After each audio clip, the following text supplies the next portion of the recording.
In 2014, a Malaysian Airlines flight carrying 239 people swerved off its path, cut off communication, and was never seen or heard from again. Some wreckage was eventually found, halfway around the world. That's it, nothing else. Today, we break down Malaysian Airlines Flight 370. We'll tell the initial story, then break down the investigation and look at some theories as to what might have really caused this plane to seemingly disappear. I'm Mike. I'm Ian. And I'm Dave. If you think plane crash jokes are a terrible way to start this show, stick around. You're probably right. They never land anyway. This is Necronomipod.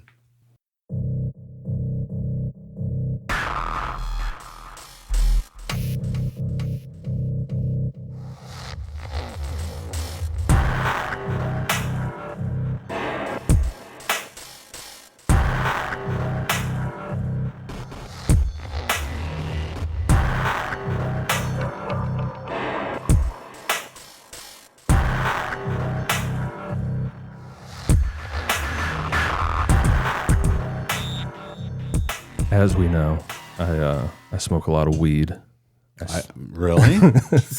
I gave up drinking, I don't know how many years ago. It's been a while. Yeah. I was thinking about it today. Like, the only thing that I miss about drinking is shower beers. I cut grass today, and I was thinking, man, a shower beer would be great. That post mowing beer standing in your garage too is also pretty fucking awesome. Yeah. Finish that off and then take one up to the shower. That's a good point. I never was into the shower beers like you guys, but I get it. It's a pretty fun thing.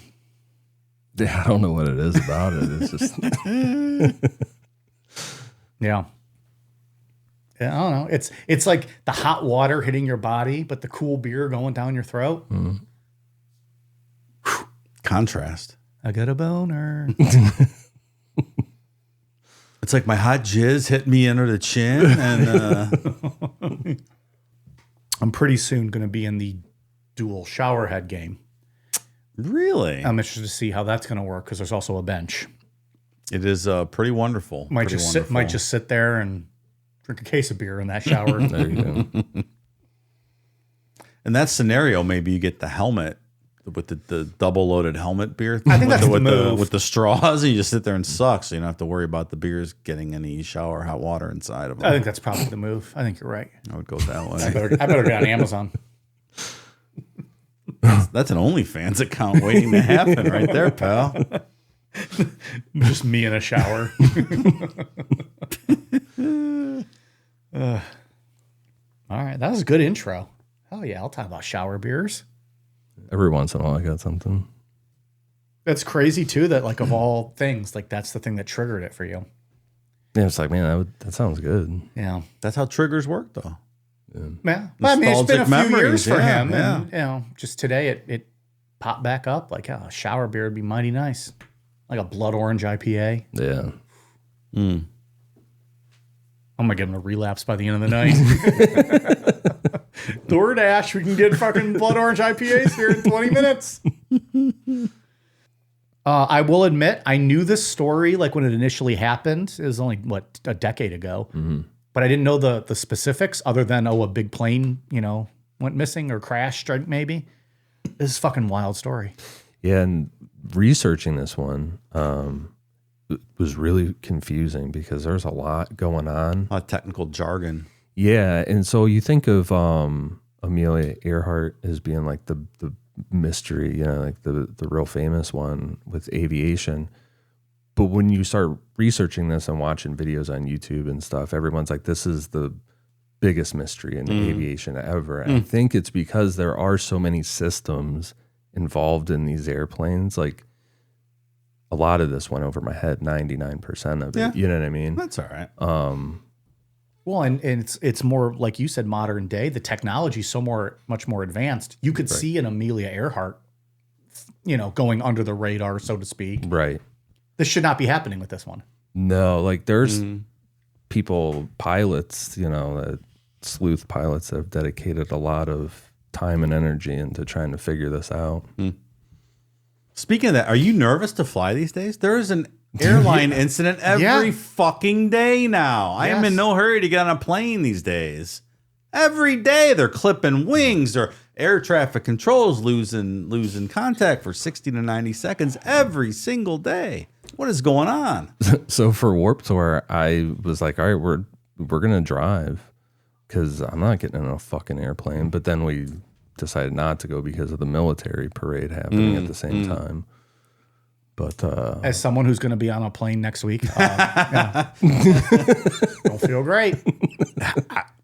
Yeah, man. There's a lot going on. There's a Cessna small planes dropping out of the sky every fucking day into people's backyards, and it's 70-year-old retired dudes up in their little private thing.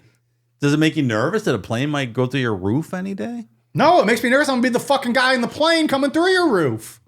That's true. we have a lot of those planes flying around out here. That's why I mentioned that. Yeah, we have the county airport not too far from here, and there's tons of them up there. They fly over my house a lot. Exactly. I just saw a video today of one no bigger than an SUV crash landing on a golf course. The guys are on the green, like filming this, and there was like they take 5 steps just to get out of the way. I saw it. And it like you saw, it like goes down into like the ditch. Yeah. It looked like they probably were all okay. Crazy. I ain't trying to fuck around and find out with that. Years ago when we first moved out here, so I don't know, over 20 years ago, like that first year in our old neighborhood where we all met over there, not too far from there, one of these little planes from the county airport crash landed in someone's front yard over there, upside down. I was like, what is going on here? Just dropping out of the sky. Oof. So yeah, I am likely going to New York City in a couple months. I think I'm going to take Amtrak. Yeah. Like I'm seriously not in the mood to get on a plane these days with all the nonsense going on. But you got a couple trips planned. Yeah. You have to fly somewhere. I don't know. You might I drive. might be on a no-fly list now. I always want to try that Amtrak though. So I never really been on a real Amtrak. I think I'm going to take Amtrak to. I think it goes to Penn Station. I think I might do that as A little roomette, lay down roomette. That'd be a fun experience. Anyway, I hope I don't derail. But speaking of derail, let's start this thing. Malaysian Airlines Flight 370 was a scheduled international flight from Kuala Lumpur to Beijing on the night of March 7th, 2014. The aircraft was a Boeing 777, tail number 9MMRO, delivered new to Malaysia Airlines in 2002. At the time of the flight, it had accumulated over 53,000 flight hours across more than 7,500 flights. It was powered by 2 Rolls-Royce Trent 892 engines and had undergone a routine maintenance check 17 days earlier on February 23rd with no major issues reported. The plane had sustained minor damage in 2012 when its right wingtip struck another aircraft on the ground. That section was fully repaired, documented, and cleared for service. Nothing unusual. At the time of departure, everything was considered fully airworthy, and there were no open maintenance items flagged by the crew or airline. The flight was carrying 239 people, 227 passengers, and 12 crew members. Souls, right? 239 souls. Isn't that they say on flights, souls? Is that what it is? I don't know. Yeah, like when you hear... It's terrifying. They always say... fucking refer to me as a soul. Well, they always say souls to differentiate. Yeah. That's super scary. I don't love There were that 239 souls on board. That's how they report it. That's I like a wish nautical I could rewind term. 30 seconds and have you not ever tell me that. Because that makes flying so much more That's terrifying. how it's reported, souls. I've never heard that. Yeah. Like, don't refer to me as a soul as I'm getting on a fucking plane. Well, I think it's just the combined total of the passenger and crew, so they don't differentiate. Souls. Well, can they use people? It's people. They say souls, pal. Souls is souls, as you've taught us many times over the years. They're already referring to me as dead when I'm getting on the goddamn plane. It kind of does feel that way. But all souls go to heaven. You'll be all right. Don't worry about it.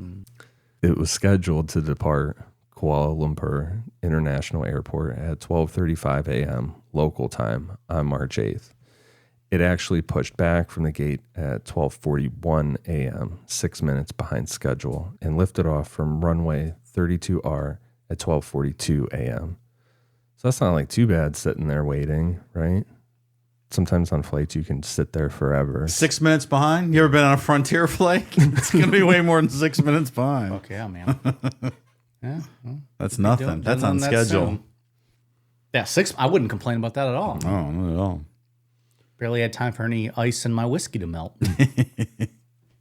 Weather conditions were normal. The aircraft was fueled for a 7-hour and 30-minute one flight with additional reserves, bringing the total fuel on board to just a little over 54 tons.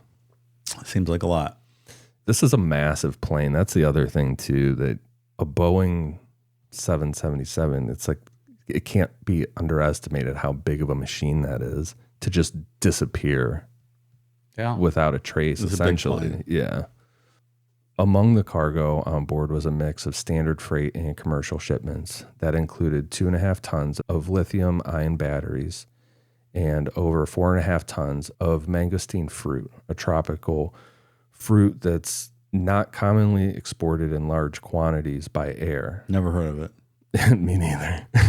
I like a good mango. I don't know what mangosteen is. Maybe it's the same thing. I don't know. The batteries were declared and documented, but the packaging method was an issue. The lithium batteries have been linked to thermal runway events, and Malaysian officials later said that the batteries had not been transported under the usual approved safety standards for dangerous goods. Some investigators, after this is all said and done, speculate that the combination of battery heat and moisture from the fruit could have created a flammable or corrosive environment in the forward cargo bay. So we'll get into theories later about, what could have happened during a fire. But regarding the cargo, this is kind of a weird detail. It does seem a little strange. Yeah. Like, Look, you hear about lithium batteries catching fire on flights. Sometimes you have to declare it if you're checking a bag, right? I don't With think a I knew any of lithium that. ion battery. Yeah. I don't think I've ever checked or had batteries on a plane. I don't know. It's potential. It's a potential cause Well, in my book here. It gets interesting when we get into the details later, though, about fires and stuff. So put a pin in that one. Give us about 80 minutes, depending on how we derail this episode. About 80 minutes. Stick with good us. We'll estimate. get to that. the man in command of the flight was Captain Zahari Ahmad Shah, a 53-year-old veteran pilot from Penang who had been with Malaysia Airlines since 1981. Real quick, Zahari, badass name. You like that? I like that name. Zahari? That's a cool name. Yeah, I like that. It's cool because it starts with a Z. Yeah. It's pretty rare for a name. If that was me, I'd have people call me Z-Man.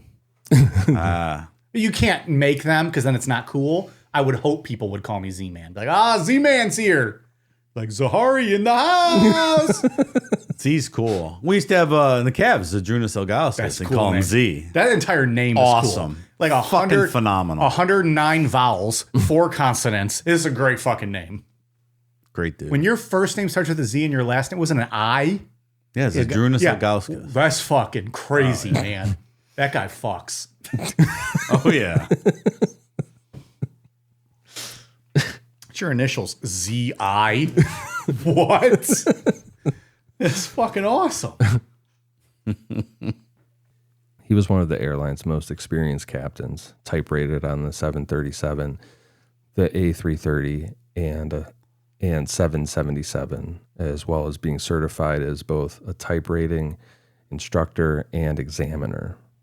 Zahari had logged more than 18,000 hours of flying time, over 8,600 of those on the 777 alone. He had just completed his last proficiency check in November 2013 and had no open performance issues. Bottom line, good pilot. Very experienced dude. Very experienced. Knows what he's doing. The A first, master of the cockpit. Just like your mom. I think cockpit's a term, it's a non-PC term these days, right? Are you don't not know. supposed to use cockpit anymore? What is it called? the cabin. Yeah, the cabin. Because of the word cock, or does it have some other kind of like deep I don't know what the meaning, history or- of cockpit is, but I don't know. I suspect it's I don't know. It's probably got something weird behind it. Yeah, I'm sure it does. You know what they call it when there's no men flying the plane? Unmanned aircraft. Boom. The first officer was Farik Abdul Hamid. He was 27 years old, who had joined Malaysia Airlines in 2007 and had logged 2,763 hours of flight time. He was finishing his training on the Boeing 777. This was his final supervised flight before becoming a fully qualified first officer on the aircraft. While technically still under observation, he was cleared to operate all systems and communicate with air traffic control. So this was considered a standard crew pairing. And he Seems never like got, a lot of hours. Yeah, and he didn't have anything bad on his record. The only thing he had was a write-up because he invited he and another pilot invited some young women into the cabin. Not the cockpit. No, well, they were Well, trying to do something. They got like the that. cockpit that night. But that speaks nothing to his ability. No, he's He's a just, young man. Yeah, Just flexing a little bit. yeah, like I'm a co-pilot kind of thing. Yeah. Sure. Probably like the first time Carl Monday put on that fucking trench coat with nothing else. And he's There's just, a lot of wet panties in the room. well, I'm wet now just thinking about it. That seems like a lot of hours. Like I knew a pilot named Mohammed Atta. He only had like 100 hours training, and he had no landing training, only taking off Isn't training. that crazy? Yeah, he did fine. Too soon. No. I was cracking jokes September 20th. Oh, hey, Dad. 2024, right? 2024, right? Well, At 12:46, Limpur radar instructed the crew to climb to 35,000 feet and continue on northeast heading. Captain Zahari acknowledged the instructions. Still nothing out of the ordinary. Everything's going as planned. Yep. We're on track. At 1:01 a.m., the aircraft's onboard ACARS system, that's Aircraft Communications Addressing and Reporting System, automatically transmitted its final full status report. This included data on engine performance, fuel levels, and basic systems. The next scheduled ACARS transmission should have gone out 36 minutes later at 1:37 a.m., but it never did. That system didn't send anything after 1:07 a.m., even though no failure was reported, meaning someone more than likely turned off the ACARS systems. and we're talking, this is less than a half hour after they took off, Yeah, right? It was like 12:46. We're at 1:07. 21 minutes later. That's early. Pretty soon. Yeah. That seatbelt light's still on. Like you're still like elevating. I gotta pee. You're like, you. Oh, yeah. I gotta pee already. Oh, Come on. I got a system, pal. I time that shit. All right. I hate peeing on flights. I don't love it. anything I can to So- not. I don't mean to keep derailing this. I get really bad vertigo in general, but being in that little bathroom and feeling it move, you're already off balance. It increases my vertigo like tenfold to where like I get real woozy like in that's not in great. an airplane bathroom. Yeah. The older I get, the more vertigo just fucks with me. It's not fun. Yeah, that's weird. It's not great. No, I can't really I can do roller coasters, but like I have to space them out and be very careful with what damn. yeah.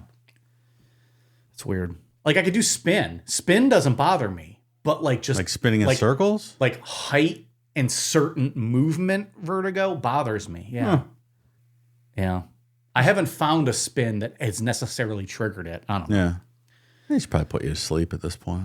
I honestly, I mean, like every morning What I do you wake have to up live and I'm for? like, why did they just put me down last night? Like my ankles fucking hurt. My back hurts. Like just what's the point? yeah. 39. I don't need to see 40. It's all downhill from there.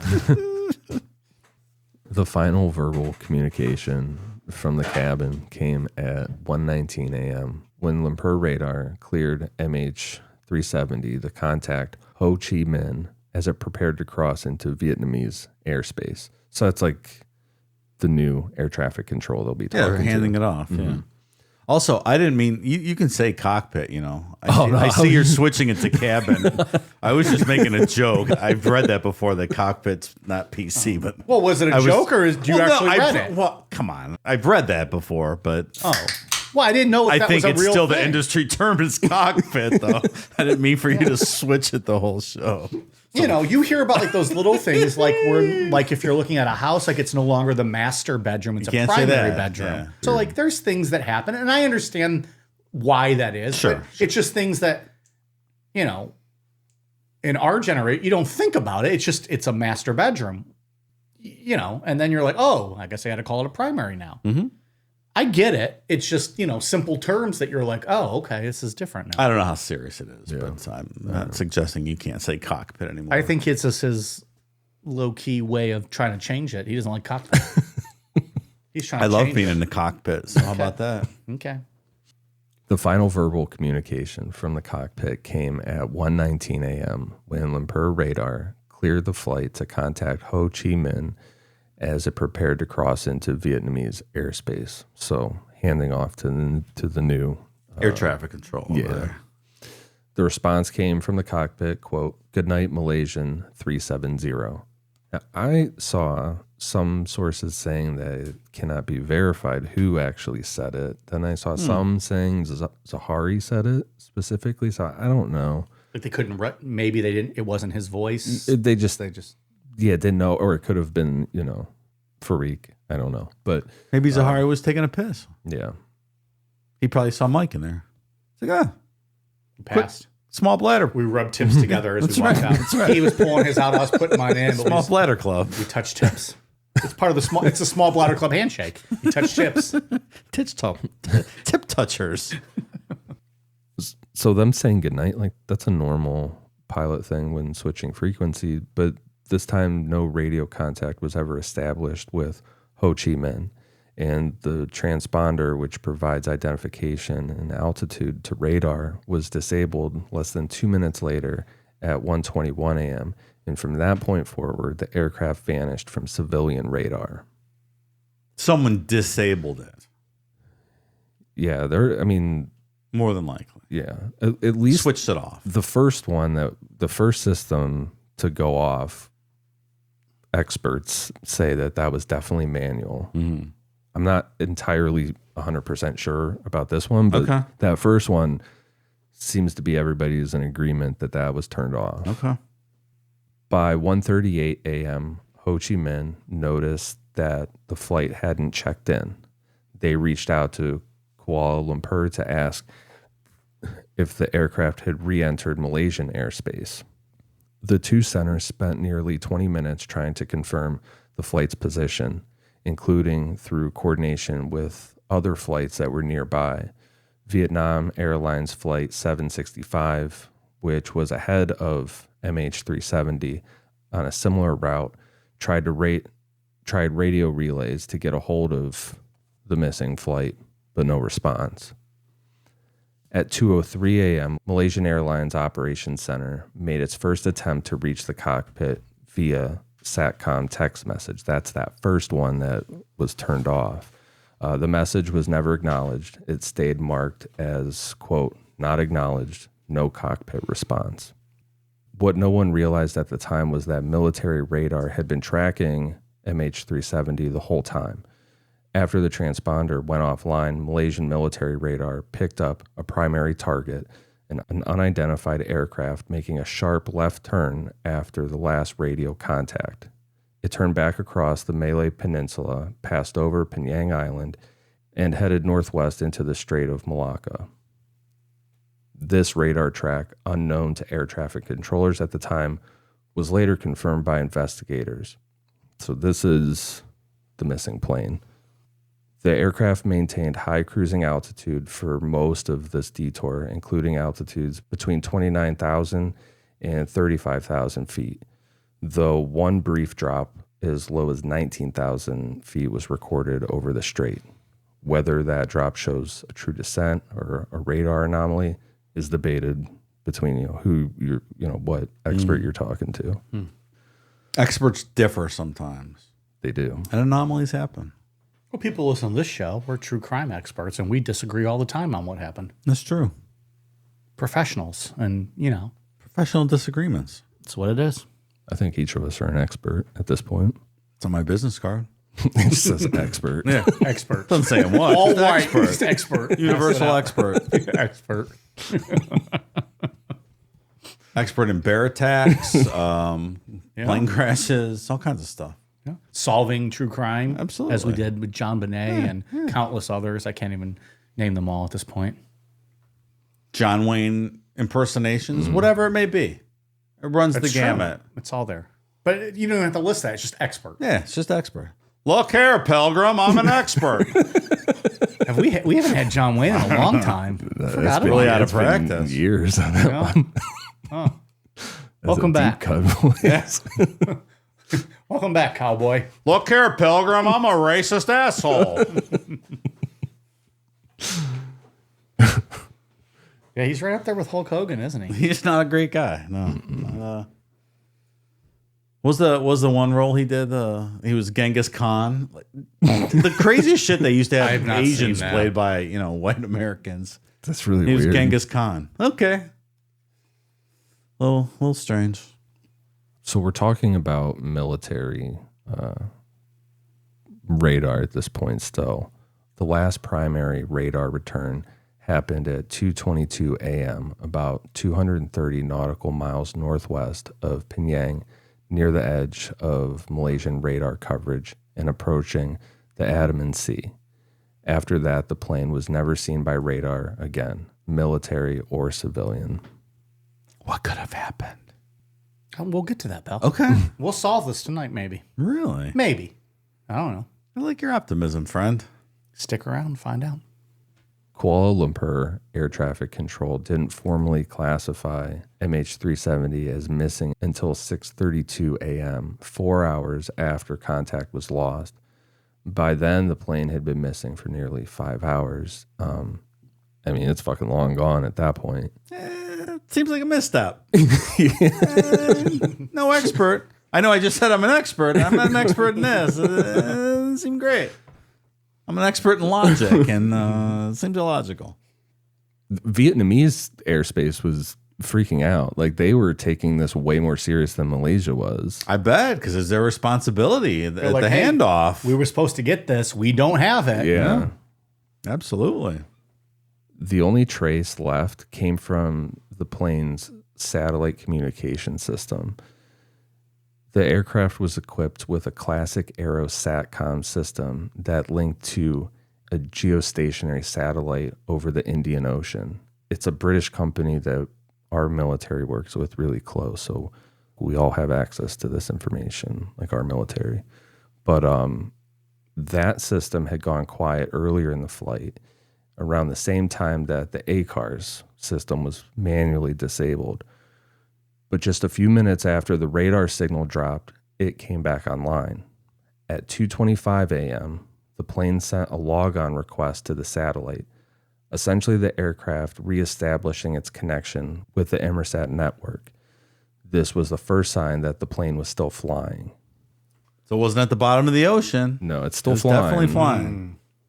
This is where this whole thing starts to get, it's terrifying and creepy already, but this is where it gets to a really creepy part in this, that it's just flying aimlessly through the sky kind of thing.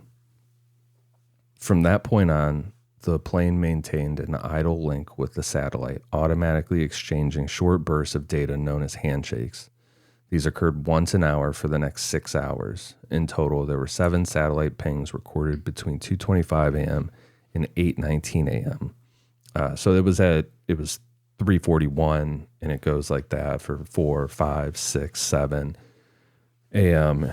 and then 8:19. That's it. Is that definitive then it was still flying at 8:19? That's when everybody The last seems to one. agree that it like ran out of fuel. Whatever happened at 8:19. Yeah. Okay. Or right around then.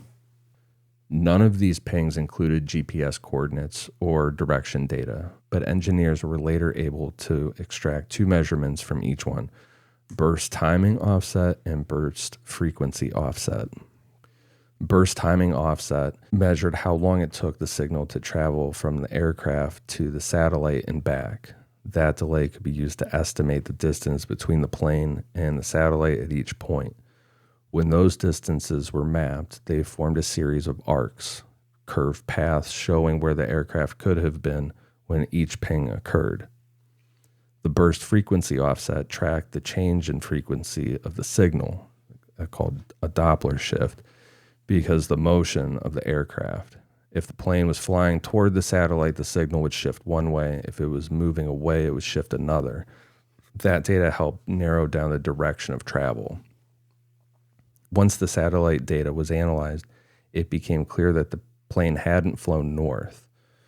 The BFO values didn't fit. Instead, the pattern pointed south, deep into the Indian Ocean. You're going the wrong way.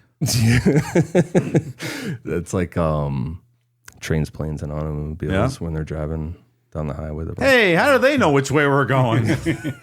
John Candy's like acting like he's drinking. The best. You're going the wrong way. The final ping at 8:19 a.m. was another log-on request, likely triggered automatically after fuel exhaustion. The right engine would have flamed out first, the power would have dropped, and the system reset. That ping was followed by a partial burst just 8 seconds later. No more transmissions came after that. No radio calls, no squawk codes, just these 7 satellite pings and a rough arc of possible positions across the southern Indian Ocean. We're like talking fucking vast ocean. Sure. Well, passengers would have to be aware of this, at least some. You can follow the track of the plane on most planes, and you're like, this is not where we're going. We're not approaching Beijing. We're going, That's like It's Goofy starts alarming. triggering. Something's wrong yeah. here. And as Absolutely. soon as a few people say that, the entire plane then knows. Right, and everyone knows. Then And they then it's start mass talking. chaos, right? Yeah, exactly. Which is also like something I've been keeping in mind, like going through this. Like we're talking over the span of 8 hours. What are these people doing? Exactly. I always track the plane when I'm on long flights like that. Yeah. Okay, something to keep in mind. There'll be no funny business on one of Dave's flights. No, No funny business. no. When he gets on the, when he's walking on the plane, he looks at the pilots. And he goes, "Hey, pilots, no funny business. I'll be watching you while you're in your cabin. Don't think of doing any of that MH370 horse shit while I'm on board. You'll get one of these knuckle sandwiches if you try any of that." Keep the cheap wine flowing, Yeah, too. flight attendant, I'll take a double doers on the rocks. Double doors. That's row 10A, please. Thank you. Hey, this isn't Europe. We're in Russia. Can't pull anything by this guy. He's on to him. We just crossed over Alaska. You're going the wrong way. That is something that I didn't do when researching this, was think about what was going on inside the airplane. I was so focused on trying to get all this information right, or like, and not sound so crazy and like overwhelming. I didn't really think about that, like what was possibly going on inside the plane. Well, and it would differ by theory, right? Like, depending on what you believe happened. Like if you think it's a hypoxia situation, everyone's asleep, and it's that's They don't not know what the a hell's going on. Yeah, But that's 8 hours. That's a long time. if you're not buying that. If you're in a panic mode. Behind the scenes, things were already unraveling diplomatically. The lack of answers, and more importantly, the lack of coordinated updates, sparked growing tension between Malaysia and China. With 153 Chinese nationals on board, it got pretty heated. Families accused Malaysian officials of deliberate secrecy. There were protests. I remember a lot of that news coverage from back then. And there's a Netflix documentary that was done a couple years ago about this. Like protests, and people were fighting each other, and I bet. it was, People are worked up. Yeah. On March 25th, a day after Prime Minister Najib announced the plane had gone down in the Indian Ocean, China's foreign minister demanded the satellite data used to draw that conclusion. There hadn't really been any data that had been publicly released to, back up that claim. So that started a whole fucking thing. We'll get to it when we get into the search more, but Australia is going to get involved, and there's just a lot of confusion that happens. Because they're drunk on Fosters? Or they are. Australia is. Yeah. Yeah.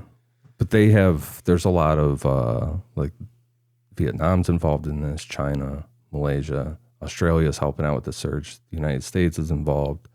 Too many cooks in the kitchen? Yeah. Yep. And Malaysia is not doing a good job of handling this. In early April 2014, search efforts moved from surface sweeps in the Indian Ocean to underwater detection. The focus was now on locating MH370's black boxes, the cockpit voice recorder, and the flight data recorder, each equipped with an underwater locator beacon that emits a signal at 37.5 kilohertz. The United States Navy provided a piece of equipment called the Towed Pinger Locator 25, which was deployed from the Australian vessel Ocean Shield. It was a long-range hydrophone designed to detect those black box pings up to 2 nautical miles away, depending on depth and conditions. On April 5th, the Ocean Shield detected what sounded like 2 distinct signals northwest of the 7th arc. They were short bursts, each around a minute long, spaced several hours apart. 2 days later, on April 7th, it picked up 2 more signals in the same general area. These were stronger. The longest lasted over 7 minutes. All 4 signals were right on the expected 37.5 kilohertz frequency. So everybody thought they had it at that point. At a press briefing, Australia's Joint Agency Coordination Center described the signals as, quote, the most promising lead to date. The search area was narrowed to a zone roughly 230 square miles in size. Ocean Shield remained on station. Within days, they deployed a Bluefin 21 autonomous underwater vehicle, a torpedo-shaped drone designed to scan the seafloor with side-scan sonar, but nothing turned up. The Bluefin completed 13 missions over the next few weeks, covering the entire area around the ping detections. They found no wreckage, no debris, no impact scar, no signs of the aircraft. By the end of May, authorities were forced to admit that the pings were probably not from those black boxes. A bluefin. Now I want some sushi. Now I'm hungry. That sounds all right, too. They should have sent the Titan submersible guy with his Xbox controller down there to find it. Where was that guy? Sticking around with the Titanic. He should have put himself to good use over here. He was busy trying to make money. That was a wild week or so of watching the news or whatever.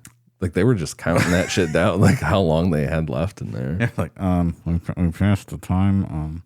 I think they're gone. We had it was after that happened. There were so many good memes and videos out there. I went back and forth with Just Brew Jared's wife for 3 months. we had a lot of fun with the Titan submersible memes. I'm glad I stayed up here and didn't. I was offered a trip on that thing. I'm like, nah, good. I see you with your Xbox controller. Thing's gonna crush like a pop can. It was a fucking. It was like a Logitech controller. It wasn't even a brand name one. Yeah. It was Aldi remote control. Yeah, Save a lot. You can't even get a PlayStation controller or something. I'm gonna stay up on land. I don't trust you, Titan submersible guy. Later on, reviews of this data found that the signals more than likely were coming from the Ocean Shield's own echo sounder, which operates at a similar frequency. Others suggested that ambient noise or equipment self-pinging could have created false positives. That's a ping. There it is. Nice. Anytime we say ping, drink during this show. It's new. People There are a about to lot of pings. people about to get fucked up. A lot of pings. The TPL-25, that machinery that the United States Navy gave to do all this stuff, from what I read, it was never designed to isolate signals with this kind of precision across such deep water when we were trying to figure out kilometers and square miles off air, Mike, you said that talked about how small that window actually is, that 230 square miles. Yeah. Like, that's small. In an entire ocean? The ocean is vast. They felt confident. They knew where this was. Mm-hmm. Yeah, our dumbasses didn't know what kilometers meant, so we had to look it up. Like, what is 630 kilometers? 200 miles. That's small. AF. I still don't know metric after all these years. So never learned it, ever. Maybe if somebody else wins a world war, we'll learn it one day.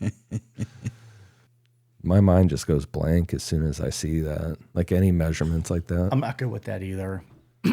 Celsius stuff, like No. listening to like Edmonton Oiler radio and their commentary, and they'll talk about what the weather is, and they say Celsius, and I have to fucking Google it like a schmuck. Like, oh, it's a nice 70-degree day. Fahrenheit. Fucking, you had me confused when you said 23 degrees Celsius. I'm like, oh, that's fucking cold. Yeah, like no, it's a beautiful day. When I was in Spain trying to set the temperature and stuff, I'm like, I don't know what the fuck this is. What are you doing Like here? that Celsius looks pretty chilly. I don't feel chilly. The area where the pings were detected also didn't line cleanly with the BETO and the BFO data that those pings that The what? the pings that made the seventh arc. It was located farther north than the satellite data suggested, than the plane had ended up. By June, search teams expanded their focus to a broader section of the seafloor, and the ping detections were largely abandoned as a red herring. That misdirection cost weeks of time and delayed mapping of the more likely impact zone farther south. Eventually, the 2017 report on this whole incident listed the pings as a false lead. People are going to be fucked up if they're playing that. I'm hammered right now. All right, no more sound effects, but it's honor system now. When you hear ping, you drink on your own. His fingers tired of hitting Yeah, that I'm not button. going to remind you. It's going to get annoying here in a second, so no more sound effects. Honor system. The actual black box batteries would have stopped transmitting after 30 days, which meant any real signals should have gone silent by early April, just before Ocean Shield's detections were recorded. So that's kind of like a kick in the dick afterwards. Sure. You know what I mean? Like, oh shit, we just wasted all of our time. Yeah. After months of, Wait, hang on. Didn't they know that? according to this report afterwards, that they did not. Should they have known that? It seems like it. That they were chasing a false lead. Yeah. Or that the battery would have been dead. Shouldn't you know how long black box batteries transmit for before you undertake this sort of But thing? if you're in the middle of a vast ocean and you're getting a ping, do you not follow it because that's something pinging? I suppose, yeah. But if it's Which also begs the question, like, what the fuck was it? well, then? it sounds like it's an echo chamber, right? Oh, It was pinging off the so ship. yeah, that's yeah. Yeah. Then maybe they should have picked up on that. Like, if we have this kind of technology, you should be smart enough to know, like, what the side effect of the technology is. Like, oh, this is also going to ping off things. Yeah, when you're pinging an echo chamber, you should know those pings are probably not pinging. I wasn't even anything trying to do accurate. that, but I forgot about that. Yeah, this is like playing like an alarm in a fucking racquetball court. Like, there's gonna be a little bit of an echo. a little bit of an echo. Oh, it's over there. No, it's over there. No, it's over there. But initially, in a vast ocean, if you're hearing a ping, You're excited. you're You found thinking, them. Hey, this is it. Sure. Yeah. Of course you are. All with the best intentions, of course. Yeah. Ping. Ding. After months of deep sea scanning turned up nothing, the first piece of physical evidence from MH370 showed up halfway around the world, 16 months after the plane disappeared. On July 29th, 2015, a group of beach cleaners on Reunion Island off the coast of Africa found a barnacle-encrusted flaperon, a part of a Boeing 777's wing. It was later flown to France, where France's Air Accident Investigation Bureau and Boeing engineers confirmed that it was from Flight 370. That's fucking wild. Are there any other 777s floating around in the ocean that it might have belonged to? Right? Probably not. Did anyone lose a 77? That's a long way. Over the next several years, more than 30 additional pieces of debris were found, most of them along the coastlines of Mozambique, Tanzania, Madagascar, South Africa, and Mauritius, all locations that align with Indian Ocean drift modeling. What's confirmed, there were 3 pieces that were officially identified as being from the flight. There were 27 items labeled as almost certainly from the flight, and there's several others that remain suspected, but they can't be confirmed completely. So it's from the plane. There's no question it's from the plane, and that's all drifted in the southern Indian Ocean off the coast of eastern Africa, or thereabouts. There's like a whole conspiracy layer to this story that we'll get into. Okay. I don't know necessarily anything from what I saw. I don't know why anybody would be faking this wreckage, but it's debated. Everything is these days. That is true. The roundness of the earth is debated. So if that's debated, you can debate just about anything, my friends. Just about anything. Among the confirmed parts were wing flap segments, horizontal stabilizer pieces, interior cabin panels, including a seat back, a portion of the engine cowling with part of a Rolls-Royce logo still visible. That's the thing. Like a fucking Rolls-Royce, a piece of a plane with a Rolls-Royce logo isn't just washing up on the coast of Africa. Like that is 100% from this plane. Yeah. An overhead bin panel, floor paneling, and a door frame, and some door frame lining.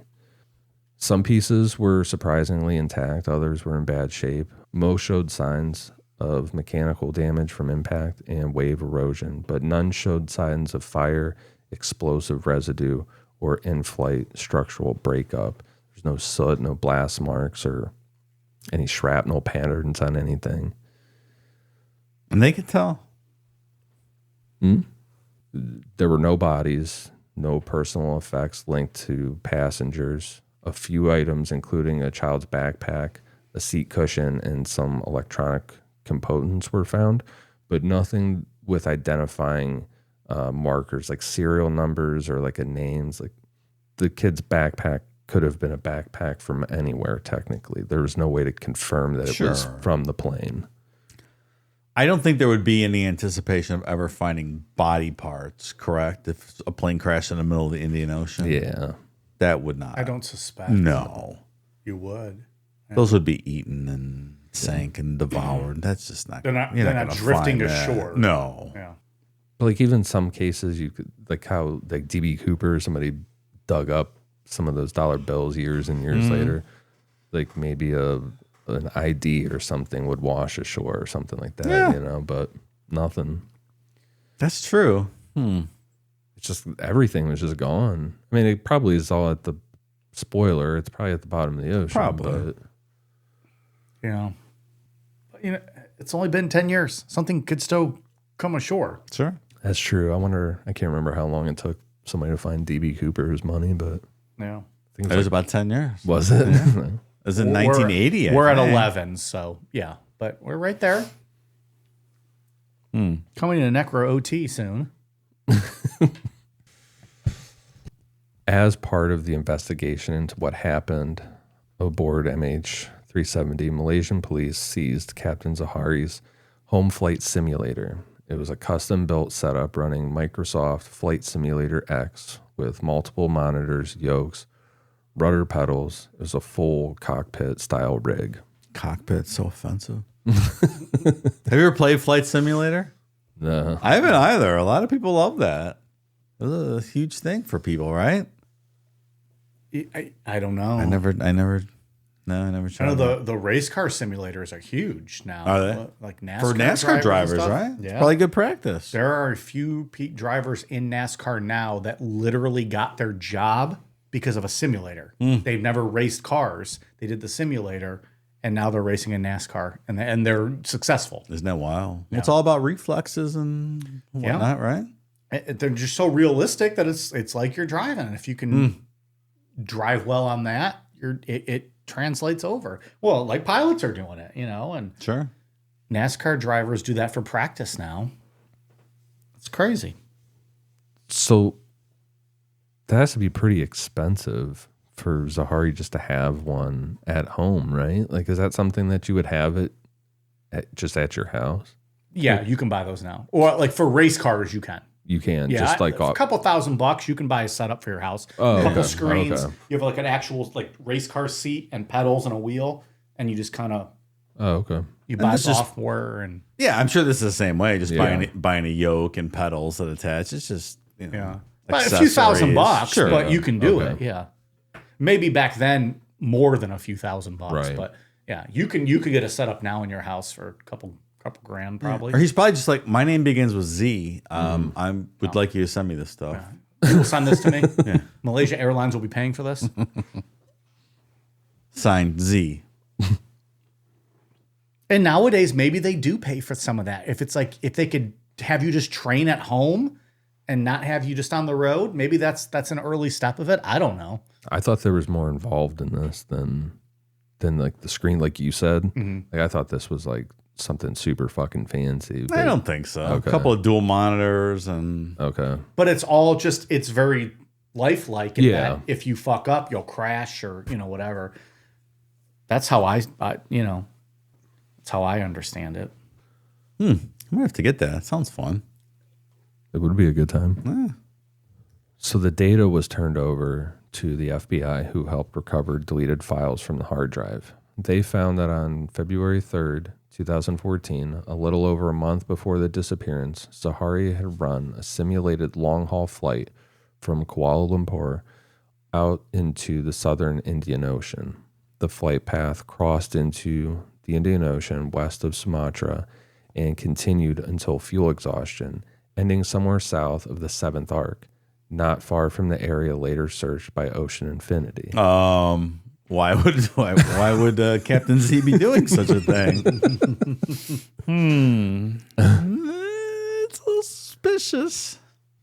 The FBI constructed 6 manual saves from that session. The route was broken into pieces, but the overall trajectory aligned closely with the actual satellite-based path the flight is believed to have followed. There was no accompanying flight plan, no emergency declared, and no simulated landing. He just flew it out into the ocean and just ended abruptly. That Suspicious. could also be one of those things like you see in like, again, I put it back to racing, but like in the video games where people are like, I'm going to turn around and go backwards on the track.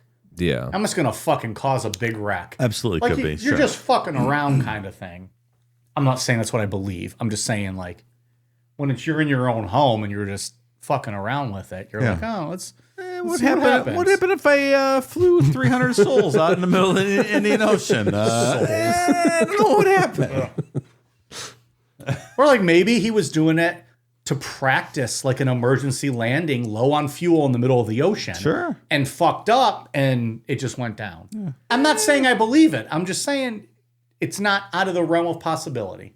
He's wondering if the Earth was flat. He was going. He was checking fly that off the edge of the world. He was going to find that out and turn around Yeah. on no fuel and get back. It's just What's 8 more hours with no fuel? You trying to coasted in. hypothesis. You put it in fucking autopilot.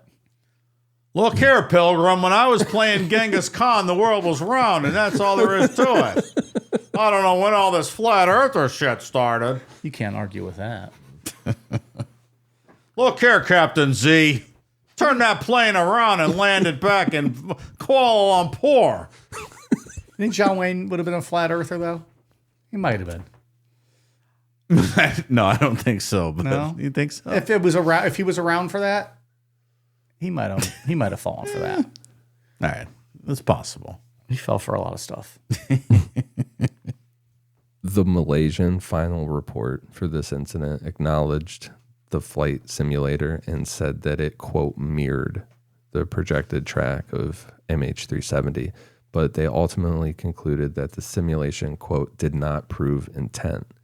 They noted that Zahari had run hundreds of flights on his simulator, some of them experimental or incomplete, and this could have been part of routine practice. He had a bunch of things that were like this. A month before the flight, though? I don't know. I also want, like, did he have 100 flights over the Indian Ocean in all different directions? And then they picked one and they were like, well, this one matches? That's a good point. Because it fit the narrative. I think a lot of this whole story is what's going to fit the narrative, right? They're going to pick at a lot of things. Again, I'm not saying I believe that, but I he know could have that just been fucking around. So that brings us right into the first theory, that the flight was deliberately diverted because, like you said, Dave, somebody turned that system off, the ACAR system that started all of this. Someone shut it off, right? Yeah. That's definitive. We've established that. That's a fact. Like, we don't know. I guess nothing is 100%, but all the... Signs point. Yes. Okay. Could it have been some people trying to join the Mile High Club bumping uglies and they hit a switch? Like you were bumping tips with Captain Z earlier, you mean? Yeah, but I think he would have been smart enough to know, like, hey, don't fuck around with that control panel. Yeah. You know, maybe just two people messing around. I don't know. I Just hope. throwing out things out there, seeing what sticks. I think it's unlikely. Probably unlikely. I will not discount it completely, though. Okay. Anything's possible in the world. Here's something I would be interested in researching on the side later on. But how are some of these systems turned off? Is it a switch? Is it a key? You know what I mean?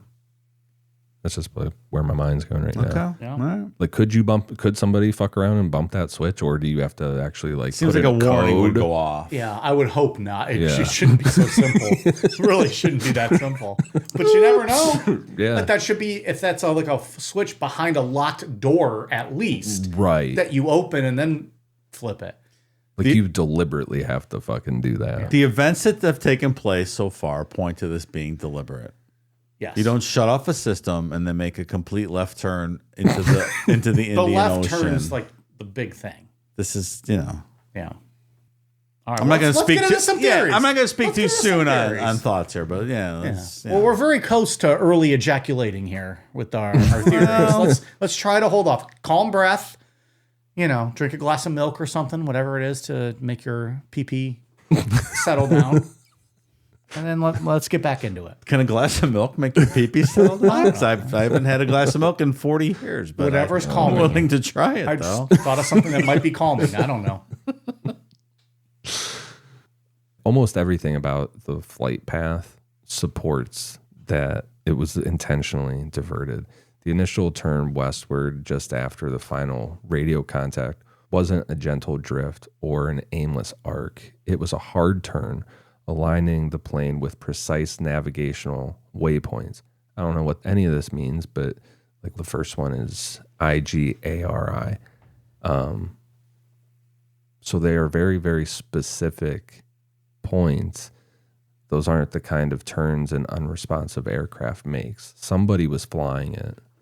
The shutdown of ACARS at 1:07 a.m. wasn't an accident either. The transponder was disabled at 1:21 a.m., just seconds after the flight left Malaysian airspace and before entering Vietnam's. And when the plane reconnected to the satellite network at 2:25 a.m., that required power to the satellite data unit, another piece of equipment that doesn't just wake up on its own unless something triggers it. Does it seem like that was the best spot to do this, to delay the response when you're doing the handoff to Ho Chi Minh air traffic control? Like if someone thought this out and said, so it will take the longest amount of time for them to notice that we're missing, this would be the opportune moment, right? To cause confusion with the handing off. Yeah, I guess so. Air traffic control, the receiving air traffic control. But even if they had Seems noticed opportune. it, what would they have done?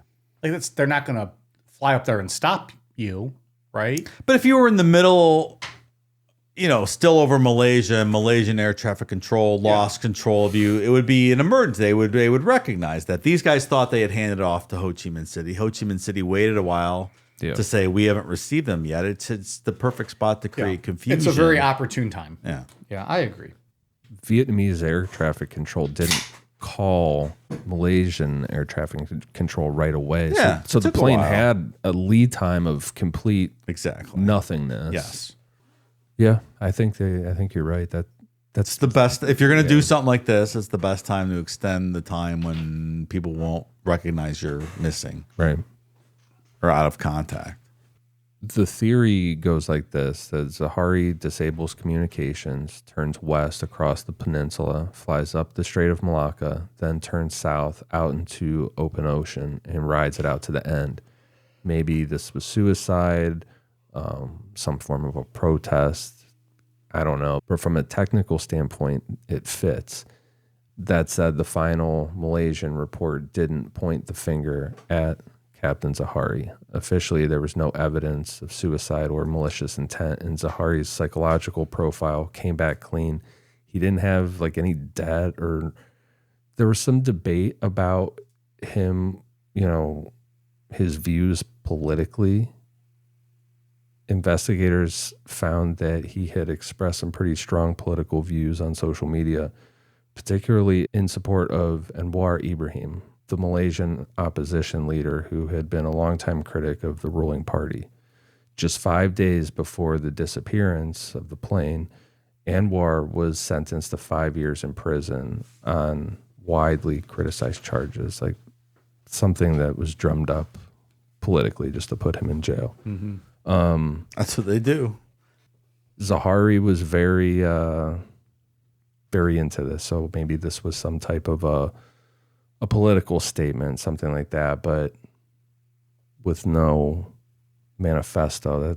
I don't know if I buy into that part of, There's no proof. Right. And you would think there would be a manifesto if you're going to do something that extreme for someone or for that that movement. And as I think back to my earlier statement about that being an opportune time, I guess if you were going to do this, who gives a fuck? They're not going to intercept you and land you. You're in the ocean. If you're doing it, you're doing it. What do you care? What I mean. What do you care about the black hole of time when before people realize what you're doing, right? That's what I meant before when you were like, what's the best way to go off radar? Yeah. If you're doing it, they're not going to stop. They're not going to go up there. Like, they can't go up. What are they going to do? Yeah, they just notice it quicker. Yeah. But by that point, you can do whatever you want to do. Yeah. Unless it was part of a broader plan that didn't go like he thought it was going to be. And his other plan involved being off radar and out of mind, out of pocket for a certain amount of time, and just didn't work out how he planned it. I don't know. That's a problem with stuff like this. There's a million possibilities. You could look at any of our social medias after something happened and pinpoint something where they're like, oh, this was in protest of that. Oh, this was because of this. We've all posted shit on social medias that, might be in opposition to something or, reflect your Could be feelings. anything. And when you're trying to connect dots, it could work. Yeah. Not saying I believe it, not saying I don't. I'm just saying that's, The next theory is cabin depressurization and hypoxia. The idea is that the flight suffered a gradual or sudden loss of cabin pressure, maybe after a technical issue or a fire, like how we talked about earlier with all the batteries mixed with the fruit being flammable. In that model or that theory, the crew and passengers pass out and the plane flies on autopilot until it runs out of fuel, which is fucking terrifying. It is so creepy to think about this playing out. Yeah, like the passengers on the plane. Like right? everybody's just out and it's just sailing through the air or flying through the air. It's not impossible. There are flights like Helios Flight 522 where everybody on board was incapacitated after a slow decompression. That flight cruised for hours on autopilot, finally crashing after fuel exhaustion. So it can happen. Yeah. Do you guys remember the Payne Stewart flight? 20 whatever years ago that was? The golfer Payne Stewart. It was the same kind of thing. It was a small Learjet or Cessna or something. And the same thing happened, and they sent up jets that they were flying next to it, and everyone was just out. There's nothing they can do about it. It just flew. I was listening to news as they were covering it live, and it was just there. It's flying over whatever, and just crashed into a field up in somewhere. Nothing they could do about it. I mean, is it possible this guy hit autopilot and was passing out? Like if something like this happened and you're kind of half in, half out, everyone's passing out, lack of oxygen. He hits an autopilot coordinates. But then, turn off the communication, making that hard, sharp turn. Is it possible you did all this stuff while you were half incapacitated and set some course for the southern Indian Ocean and did all this? I don't know. I went into this story wanting to believe that like something fucked up happened. You don't want to believe that the pilot just went into business for himself, so to speak. No, because that's fucking terrifying. But, it's getting harder and harder to argue it. Mm-hmm. Yeah, look up that Payne Stewart stuff. I don't think I want to. That's terrifying. Yeah, everyone's just all cold. Planes flying on autopilot. And the plane, and they can see it, and they're like, well, this is just, we know how this ends. Yeah. That's how I remember it anyway. I'm sure crazy. that's not exactly how it went, but I remember listening to it on the radio. They're like, they lost contact with Payne Stewart's plane, and I'm pretty sure some F-14s or whatever they sent up and flying next to it, and like, yeah, everyone's asleep. Ugh. It crashed up in, I don't know, Idaho, somewhere up there, maybe. I don't know. This is a long time ago. But that's scary. At least you're asleep, though, right? I guess that's the best way to go, right? Yeah. I mean, given the situation, that's the best way. Yeah, I would It's definitely. not the actual best way. You'd rather go in your bed with the... Well, you and I, not Ian. He wants a terrible car accident and have to think about how he's going to slowly die. Bleed out. Make me torture. 71. We don't need to go down that road. That's a lot of conversation. I want to suffer. There's other stuff that just goes against this theory. The fact that systems were manually turned off. No one's called. There was nothing called in. No emergency. Nothing. The next one is a mechanical or electrical failure. Some of the earliest theories involved a failure like this, maybe an electrical fire or a problem in the avionics bay under the cockpit. In this version, the crew tries to handle the emergency. Communication systems go down and the plane veers off course. The pilots may have turned back toward Malaysia, but passed out or lost control along the way. It's a pretty simple explanation, and it was very popular early on in the investigation before the satellite data came in, that those handshake ones. Yeah. That was flying 6 hours later. Yeah. Yeah. I specifically remember watching this on the news when this was going down, like kind of being glued to the TV, like wanting to know what happened with this. Because it's just so crazy. So once they have this data and they see how long the plane is flying, this theory just, it gets harder and harder to defend. The aircraft flew for almost 7 hours after it dropped off radar. If this was a plane hit by fire or electrical failure, it should have gone down long before the 8:19 a.m. satellite ping. There's also a problem of the SATCOM system coming back online at 2:25 a.m. If the aircraft had been on fire, it's unlikely that the system would reboot cleanly several minutes later and then continue pinging the satellite for the next 6 hours. I had 2 pings in there. You guys better be drinking. Wait, I thought I heard 3 pings. Were there 3 pings? Did I not hear a third ping? Ping, ping, ping. No. Fuck it, ping. Yeah. When you talk about this plane flying for another 6 hours, it kind of limits it to a couple scenarios, There's only so much that can explain that. Yeah. One of the early theories, I think probably the first one that everyone thought of, was a potential hijacking. When the news first broke that 2 passengers had boarded the flight using stolen passports, that fueled that even more. The passengers in question were identified as 2 Iranian nationals trying to get to Europe to claim asylum. Interpol and local authorities confirmed they had no links to terrorism or any extremist groups.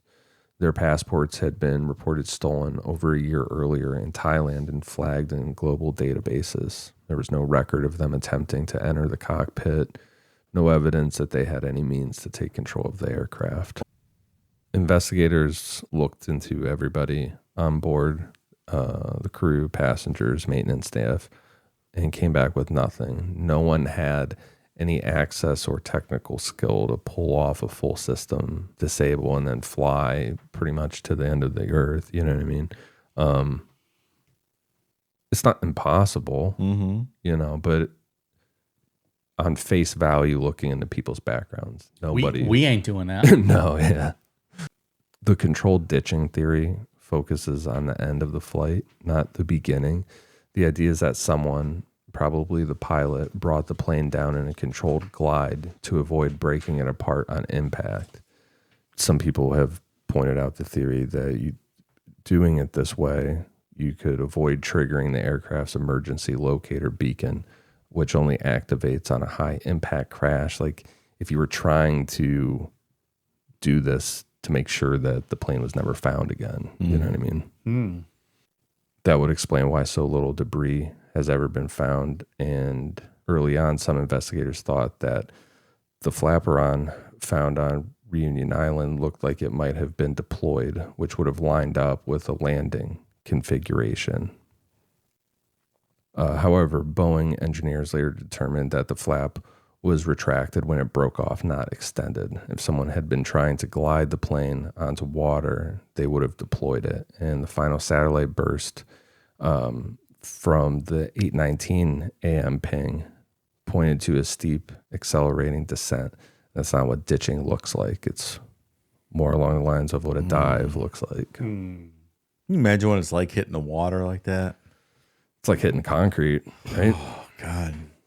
Break apart.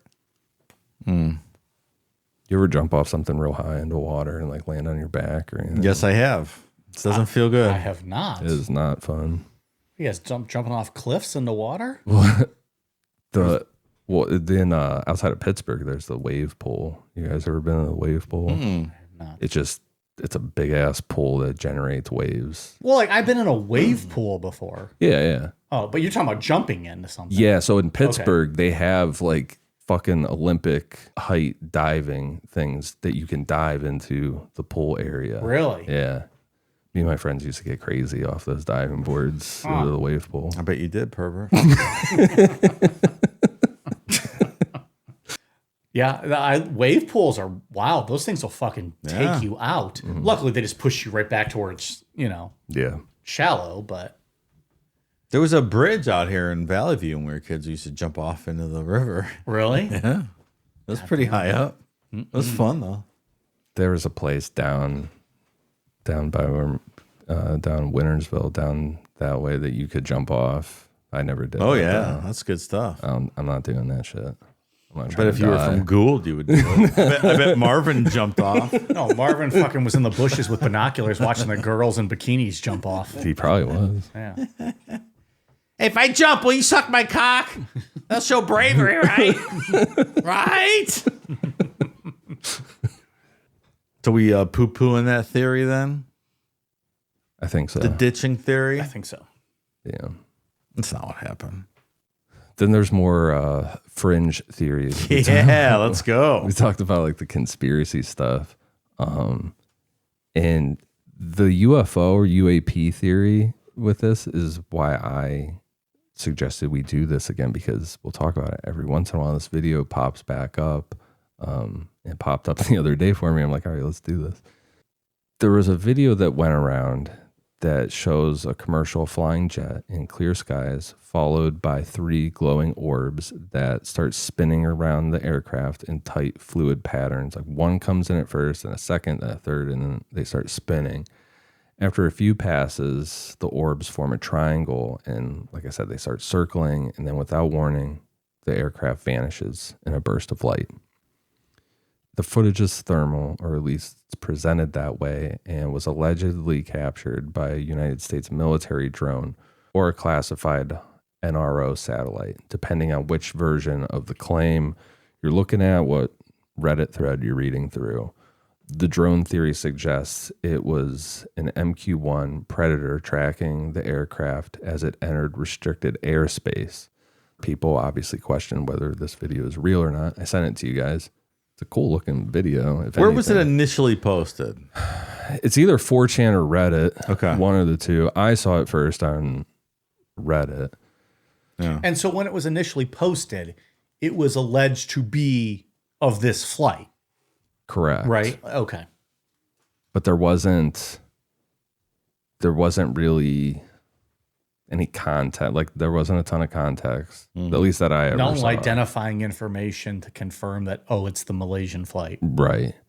People started breaking this down frame by frame, and there were anomalies in the lighting, reflections that didn't track with real infrared footage, and motion smoothing that looked like signs of computer animation and not real sensor data.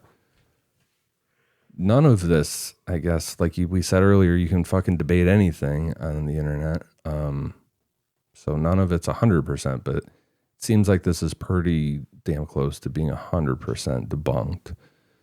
The orb behavior was modeled after known CGI particle loops, and the explosion frame matched existing digital asset packs used in simulation and filmmaking. Wow. So when you go online and you're like, oh, I want to make a trailer for something and I want to buy a pack of portals and explosion Right. animations, that's what this, someone traced it back to that. And it's the one in the video I sent you guys where it just like vanishes the FLIR Yeah. footage. That's the portal thing.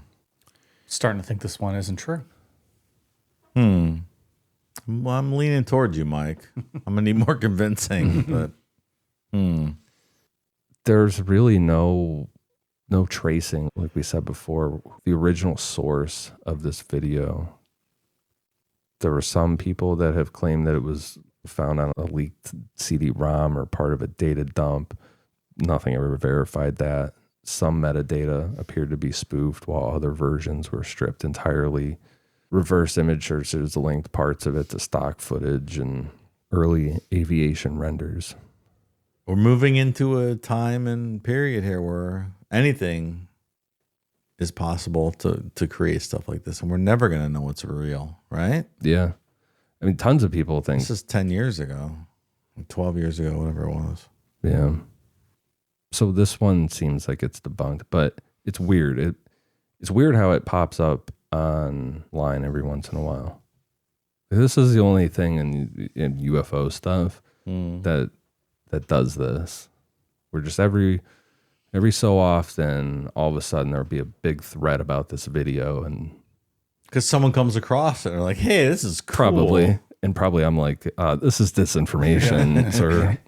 But it's also just a very unique story, too. This is different than any other UFO story we covered, right? Like, Oh yeah. you know, they have something to tie it back to. There's also claims online that the aircraft was part of an experiment involving electromagnetic cloaking, or that it was taken away by a breakaway civilization. Like somebody hijacked it and just took off with it, kind of thing. But like I said, if the Rolls Royce thing floating up onto the shore in Africa's like, that's not, it didn't happen, right? Like it just didn't disappear. Another theory that gained traction online focused on a group of Freescale semiconductor engineers who were on board.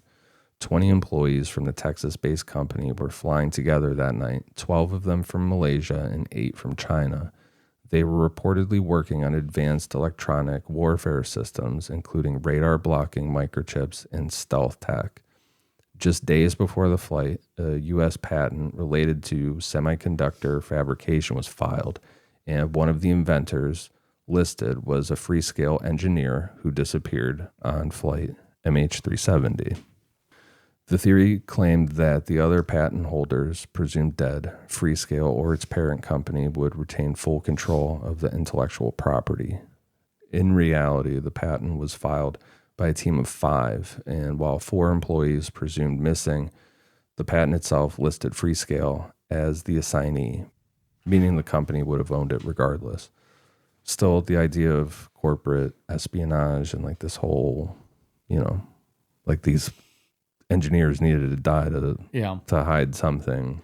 Yeah, a company would never be that evil to do something like that. No. They would never do anything like that because we all know that the corporations just I can't believe don't you act even like have that. to say that, though, Dave. You shouldn't even have to say that. We're all good. It's all good in the hood. Because when people find wrongdoings associated with companies, they immediately admit their wrongdoings and they clean up the wrongdoing. No one has ever tried to cover anything. No one has up. ever tried to cover up anything like that Cover up? Never heard of that. What does that mean? or obfuscate their guilt and dripping poison into the water supply of any city or anything like that. That never happens. So it seems crazy to suggest otherwise. At this point, the case is officially considered dormant. The Malaysian government has said it remains open to resuming the search if, quote, credible new evidence is found. And Ocean Infinity has offered to search again on a, quote, no fine, no fee basis. But as of right now, no new effort is underway. The official narrative is that the aircraft flew south until it ran out of fuel and crashed somewhere along the 7th arc in the Indian Ocean. But the official cause, the intent, the final location exactly remain unknown. I don't know if we ever will with this one. It's a weird one. I think we might find stuff eventually. Some stuff. Maybe, probably not enough to solve anything. Not an answer for like the intent. No. Is anyone actively diving to look for this wreck? Probably not. Doesn't right? sound There's no like it. treasure on board or anything that makes it salvageable, true. worth your while. Yeah. Paul Walker and Jessica Alba are not looking around to find cash and stuff. Probably not. So we don't think it's the UFO. Do we think a black hole or a time portal or anything like that is possible? No, because I believe that the items that were found Yes. were actually the items that were found. That's true. That would discount that. Yeah, I'm not going down that route. The debris discounts just about every theory, yeah. every fringe theory that you could think of. 'Cause I was The gonna- plane, it seems as if the plane crashed into the ocean. The plane's in the ocean, yeah. Because if you go down the route of any conspiracy, then a government body somewhere here is hiding this for some reason. Not doing a very good job of it because stuff is washed up. Correct. Well, then, but that might be fake. You know what I mean? That's what you Sure. can't get in these conversations. Have you guys ever seen the television show? It's just like Just go down holes. Have you ever seen the television program Manifest? They were flying and the plane landed 5 years later. Like it was gone, No. space-time continuum kind of thing. And the plane landed 5 years later where it was for 5 years. I never finished watching the show. I don't know how they explained it. It was that good, huh? It got a little off the railing. I'm done with silly. this. Or the Langoliers. Remember the Stephen King Langoliers story? The miniseries where I've never dived into like Stephen King. Langoliers was great. It was they caught in some kind of time loop and they were behind. And so they would land and they would see like the Langoliers, which looked like Pac-Men eating time behind them, and they had to escape from it. It's really good. You had me at Pac-Man. Langoliers is a pretty good one though. I read a book about Pac-Man. See? Yeah. They eat time as it comes up behind you. Well, they very much eat time. You better fucking move around and get the little monsters or those little big dots to make so you could eat the monsters. That Langoliers miniseries is really good. All right. remember Lost? They wrecked Same the plane on thing, the yeah. island. I feel like Captain Z was up to some nonsense and it turned the plane around. Yeah, I don't want There's to manual believe intervention that. here. Like, it seems the most likely. Or if some kind of event took place and people were I don't know, discombobulated and hitting buttons, and somehow the autopilot got turned around and they cut off. Like they're fighting over something. Yeah, like it's a panic, something happens, and then the autopilot gets switched to the Southern Indian Ocean and they shut off the ACAR system, maybe not on purpose. It's hard to account for stuff like that. But then nobody does anything throughout the 8-hour flight. But it's right before the hypoxia hits and everyone's just out cold then. And so you're saying if it was game the over hypoxia, kind of thing. Yeah. Okay. Yeah. It was that hard left turn, though. Yeah, but if you reconfigured the autopilot for a new destination. You're saying like it fucked up real quick. Like he was spun it to the west there and kind of because it's the U-turn. Yeah. More or less. They were heading up towards Vietnam and the Southern Indian Ocean's a U-turn. My problem with any theory other than him doing this is that the flight data that he had on his rig at home was so fucking specific that it's really hard to ignore that for circumstantial evidence. I agree. Because like the left turn it took matches up with like actual points and things that are considered universal in aviation. You know what I mean? It's not like I'm driving and I just took this left turn randomly. I took a left turn at an actual point on maps. It's a practice run. Yes. Yeah, he planned it out. Yeah. I mean, that's what it appears to be, but there's no... Is this an Occam's razor scenario? It sure seems like it. Yeah.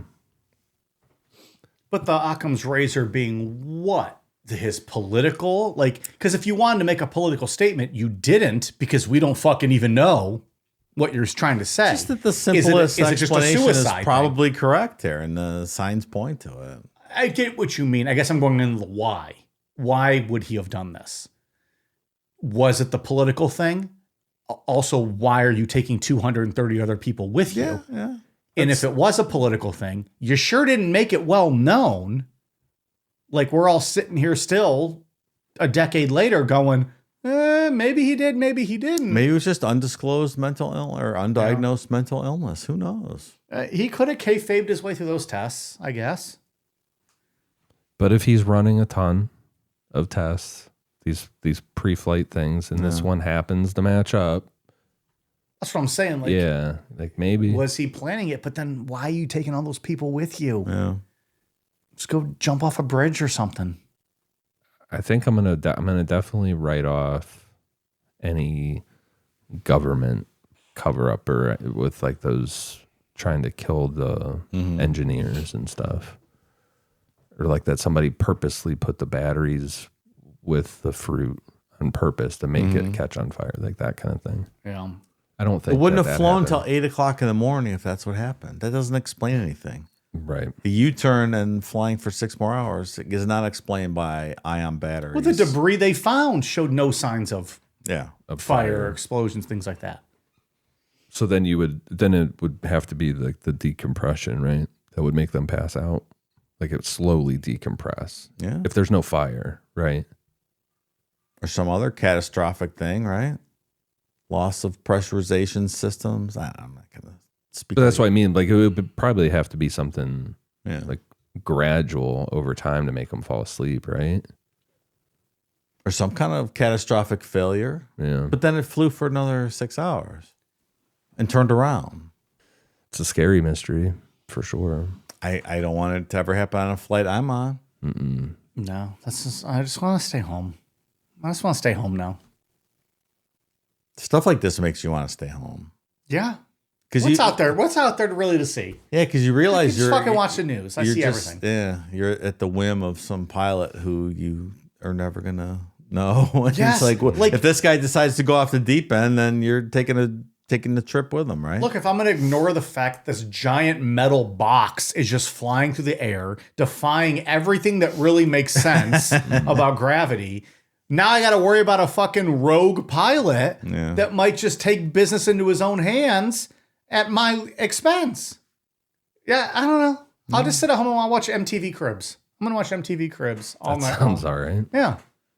I'm gonna have That's not a bad day. I'm I gonna guess. have some Captain Morgan's rum, and I'm gonna watch MTV Cribs. Watch the Red Man one in his little apartment. I watch all of That's the them. best one. I watch all of them. Funny. That's so great. It was fucking hilarious. He's like, hey, this is my buddy sleeping on the couch or whatever it was. Okay. Well, we advertised we're going to solve this, but I don't think we have. Well, we solved it. He went rogue. I want to know why. All signs point to it, in my opinion. I want to know why, and I want to know, like, if it was like to prove a point. Pal, you didn't do a good job because we don't even fucking know if you did it. First of all, Yeah. second, what point are you trying to prove here? Maybe there was no point. Maybe just snap. Maybe the co-pilot Maybe slit his so. throat and he did it. The understudy. Yeah. Yeah, I mean, you can't roll him out, right? He could have been in on it Yeah. even. I don't know. Or something would have had to have happened if what's his name, Z, Captain If Z. If Captain Z was like, no, we're gonna take this, did he knock the other dude out? Did he tie him up? Or was it reversed? Maybe Yeah, right. maybe the co-pilot had the agenda. Right. That's what I mean. We don't really know his backstory. What do you think about this? What if Captain Z went back to take a piss? Everyone else was sleeping. A bear started charging up the aisle at him. He got scared, ran back into the cockpit, slammed the door to block the bear, fell backwards in his terror, hit the yoke, reprogrammed the autopilot, disengaged the oxygen. Everyone went to sleep. It just flew for 6 hours and crashed in the Indian Ocean. I wouldn't rule it out. Because someone had a what do you call those? Comfort pet. What do you call like your comfort pet? And it was a bear that chased him up the aisle. Oh yeah, like your anxiety. Yeah. Yeah. What do you call that? Support pet. Support bear. Someone brought their support bear. It was their and it charged- Baryon. It charged Captain Z up the aisle, and it started a chain of events that eventually ended with the plane crashing into the Indian Ocean. Look, I've heard some shit tonight. I don't think that's that far out of the spectrum. I was gonna say it could have happened. Who knows? All right. That's my final answer. Support bear doomed the flight. I believe when they find it at the bottom of the ocean, there will be a dead bear standing in right outside the bathroom, scratching its way into the cockpit. What's funny is there's got to be a few dead bears at the bottom of some ocean somewhere. So this could line up. This might fall right into place for you, pal. Solved it. See? 30 seconds ago, you weren't quite sure. Ian, anything else on your end? Anything else fun you discovered that we should touch on? Or No, I don't have anything. okay, Someone will find it someday, right? it's what we said. There's gonna be some debris found at some point. Yeah, and I think the submersible game is going to get better as we go on, and people are going to go searching for these things that weren't necessarily treasure filled, but it'll be. it's not gonna answer any questions. We know the fucking plane's down there. But they'll find it, yeah. Yeah. and we'll see if Captain Z's sitting in the pilot's seat with a big smile on his face. Mission accomplished banner. Unless all that's been taken away though too by then. Yeah, sure. You know, sharks come around and just grab He's his like- shit. Smiling. Mission accomplished. It's like George Bush when he landed on an aircraft carrier. See, mission accomplished. It's like the two pilots like with their arms around each other with like a selfie, and that's how they're frozen. That's it. All right, well Solved it. that's the story. Dave, what do you got on Patreon? Thank you to new patrons, Marshall 2XP, Marvin from the Crick in Gould, Ohio. Look at this guy. Hey, Marvin, thanks for joining. That's not legit. He doesn't have a phone.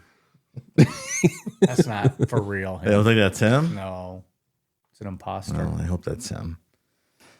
Justin, Carolyn Ettinger, Strangled Up in Blue, Brandon Moritz, Paul Pitts, Carson Sherwood, the biggest Habs fan.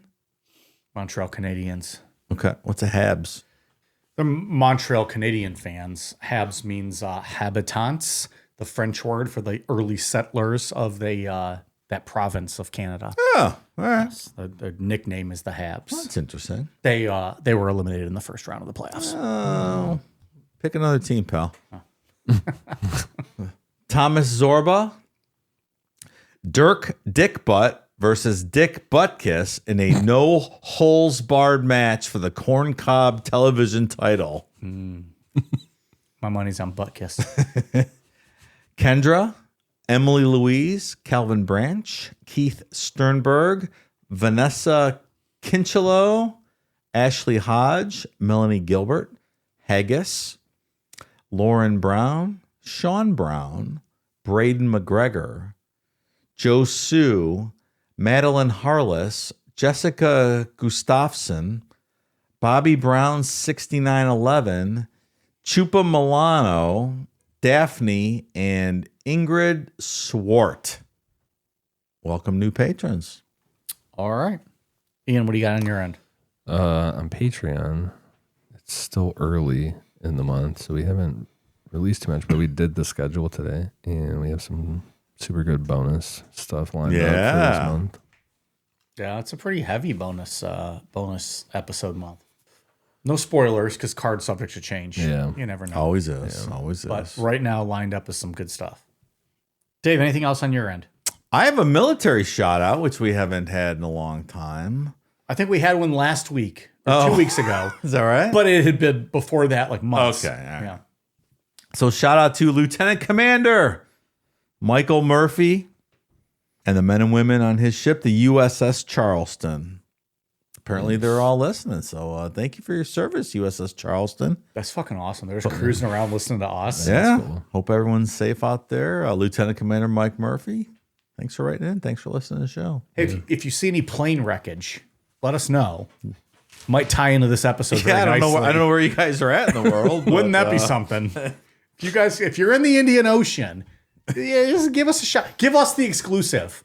Don't tell your superiors. That's right. Don't tell the government. Don't call it in. You call in Carl Monday. He'll put you through to us.